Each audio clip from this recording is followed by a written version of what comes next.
Dinamalar Cricket Festival presented by SPR India Sky Towers. Powered by Cabin. Hello driver partners. வந்தாச்சு cabin சென்னைக்கு. இனி no commission no tension. சுற்றி நின்ற ஊரை பார்த்து சிரிக்க டீமை செலக்ட் பண்ண அப்படி என்னப்பா நடந்ததுன்னு கேட்டீங்கன்னா என்னென்னமோ நடந்து போச்சு. இதுக்கப்புறம் முடியாதுங்க அப்படின்ற அளவுக்கு வந்து பாத்தீங்கன்னா ஒரு விஷயம் நடந்திருக்கு. அது என்ன விஷயம் ஏதுன்றத வந்து இந்த வீடியோல ஃபுல்லா சொல்றோம். வாங்க வீடியோக்குள்ள போவோம்.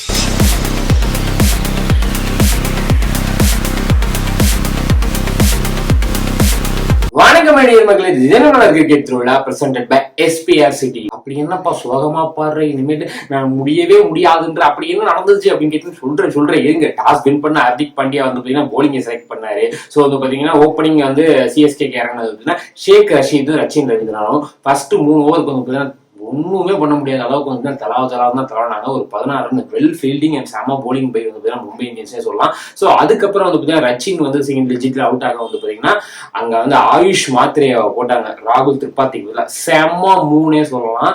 மாத்திரையா டீமையே மாத்திரையா அந்த அளவுக்கு வந்து பார்த்தீங்கன்னா சேஞ்ச் பண்ணிட்டு எங்கேயா இருந்த மாத்திரையா அப்படின்ற அளவுக்கு வந்து பார்த்தீங்கன்னா சூப்பர் பர்ஃபார்மன்ஸ், ஒரு வந்து ஃபியர்லெஸ் பர்ஃபார்மன்ஸ்னே சொல்லலாம்.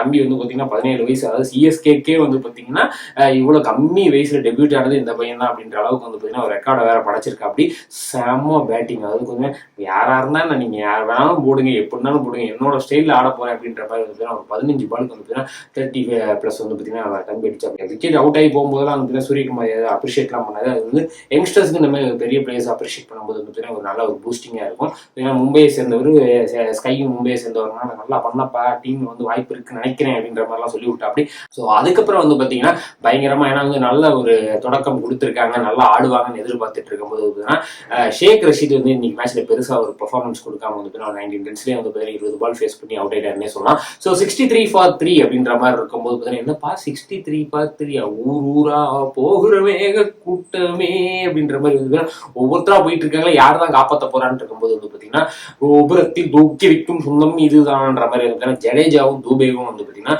கொஞ்சம் கொஞ்சமா வந்து பார்த்தீங்கன்னா சிங்கிள்ஸா எடுத்து பார்ட்னர்ஷிப் பில்ட் பண்ணாங்க. அதுக்கப்புறம் 12th ஓவருக்கு அப்புறம் அந்த தூபே வந்து அதிரடியை காட்ட ஆரம்பிச்சிட்டாருன்னு சொல்லலாம். மனுஷன் வந்து 30 balls 50 எடுக்க வந்து பார்த்தீங்கன்னா அந்த பக்கம் ஜடேஜாவும் அவருக்கு சப்போர்ட் பண்ண விதமா அடிக்க அப்படின்ற மாதிரி இருக்கும்போது தூபே 50 எடுத்துட்டு அப்பா ஏன் டியூட்டி முடிஞ்சிருச்சு நான் கிளம்புறேன் அப்படின்ற மாதிரி வந்து அவர் கிளம்பிட்டாரு. ஸோ அதை தொடர்ந்து வந்து பார்த்தீங்கன்னா அந்த யாருமே பெருசாக சொல்லி தோனி வந்து அப்படி ஒரு 4 ரன் தான் அடிச்சாரு, அவர் அவுட்டு.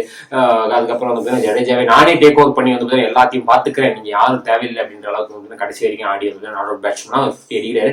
ஸோ ஓவராலா வந்து பார்த்தீங்கன்னா 20 ஓவருக்கு 176 ரன் வந்து பார்த்தீங்கன்னா CSK அடிக்கிறாங்க. 177 வெற்றி அப்படின்ற மாதிரி மும்பைக்கு டார்கெட். அது இன்னும் கூட ஒரு 20 ரன்ஸ் அடிச்சிருந்தாங்கன்னா அந்த பிச்சுக்கு வந்து பார்த்தீங்கன்னா சரியான இதுவாக இருக்கும். சரி ஓகே போலிங் தான் நம்ம கிட்டே இருக்கே, செமையா டைட் பண்ணுவாங்கன்னு எதிர்பார்த்துட்டு இருக்கும்போது கலி அகமத் போட வந்து அப்படி ஃபர்ஸ்ட் ஓவர்லேயே வந்து பார்த்தீங்கன்னா ஒரு 10 ரன் கொடுத்தா அப்படியே ரிவ்யூ எடுத்துருக்கலாம். ரிக்கில்டன் வேஸ்டா போச்சு, சரி ரிவ்யூ எடுக்காம விட்டாங்க.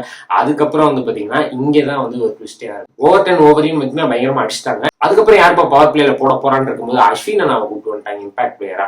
ஏன்னா வந்து அஸ்வின் அண்ணா பவர் பிளேல பெருசா ரன்னை தான் கொடுத்துருக்காரு. அவரையே கூப்பிட்டு வந்தீங்க, ஏன்னா காமோஜ் வந்து பார்த்தீங்கன்னா நல்ல ஃபார்ம்ல தான் இருந்தது. ஸோ அப்படியே அஸ்வின் அண்ணாவை கூப்பிட்டு வரதுனால எதுக்கு வந்து பார்த்தீங்கன்னா டீம் செலெக்ஷன்ல வந்து இப்படி ஒரு குளறுபடி பண்ணாங்க. ஏன்னா போன மேட்ச்ல நல்லா ஆன டீம் வந்து பார்த்தீங்கன்னா ஓகே ராகுல் திரிபாதி மாத்தீங்கன்னா ஒரு ரீசன் இருக்கு, விஜய் சங்கர் மாத்திரம் ஒரு ரீசன் இருக்கு. ஆனா இது போலிங் லைன் அப்ப எதுக்கு மாத்துறாங்கன்னு தெரியல. அஸ்வின் வந்து டைட் தான் பண்ணி நல்லா தான் போட்டா, அப்படி இருந்தாலும் வந்து பார்த்தீங்கன்னா அவங்க தேவையான ரன்ஸ் அடிச்சிட்டாங்க. ரிக்கில்டன் விக்கெட் மட்டும் தான் எடுக்க முடியுது. அப்புறம் ரிக்கில்டன் விக்கெட் மட்டும் தான் எடுக்க முடிஞ்சா மத்த எல்லாம் அடிச்சு முடிச்சிருப்பாங்களே அப்படின்ற மாதிரி ரோஹித் சர்மா வந்து ஒரு சூறாவளி கிளம்பியது. உண்மையாவே இன்னைக்கு ஒரு சூறாவளி கிளம்பிருச்சு. ஒரு சிங்கிள் டிஜிட் வந்து பெருசா ஜொலிக்காம இந்த சீசன் இருந்தா அப்படி அவரையும் ஃபார்ம் கொண்டு வந்துட்டாங்க. அவங்க CSKனே சொல்லலாம். ஒரு 50 போட்டு அப்படி அந்த பக்கம் ஸ்கை ஒரு 50 போட்டு எல்லா ஸ்கோரையும் நாங்களே அடிச்சு முடிக்கிறோம், பொறுமையா பாருங்க அப்படின்ற மாதிரி வந்து வெறும் ஒரு விக்கெட் லாஸுக்கு 16வது ஓவர்லயே அடிச்சு முடிச்சிட்டாங்க. அதாவது வந்து நீங்க வந்து இவங்க அடிக்கிறாங்கன்னு தெரிஞ்சாங்கன்னா எதுக்கு வந்து திருப்பி வந்து ஸ்பின்னர்ஸ் வந்து அடிக்கிற ரன் கொடுக்குறவங்களே போட விட்டாங்கன்றதான் ஒண்ணுமே புரியாது. பேசாம பதிலான கொஞ்சம் முன்னாடியே போட்டு விட்டுருக்கலாம். கலி அகமதுக்கு இன்னும் 2 ஓவர்ல இருந்து இன்னும் கடைசி அந்த 4 ஓவருக்குள்ளேயே மேட்ச் முடிக்க போறாங்கன்னு தெரிய போது டைட் பண்ண தான் பார்க்கணும். எதுக்கு இப்படி பண்ணாங்கன்னு ஒண்ணுமே புரியல. எனிவே இப்படி பண்ணிட்டாங்க. இதுக்கப்புறம் வந்து ஒரு 90% வந்து CSK பிளே ஆஃப் போகிறதுக்கு வாய்ப்பே கிடையாதுன்ற மாதிரி ஆகி முடிச்சிருச்சு.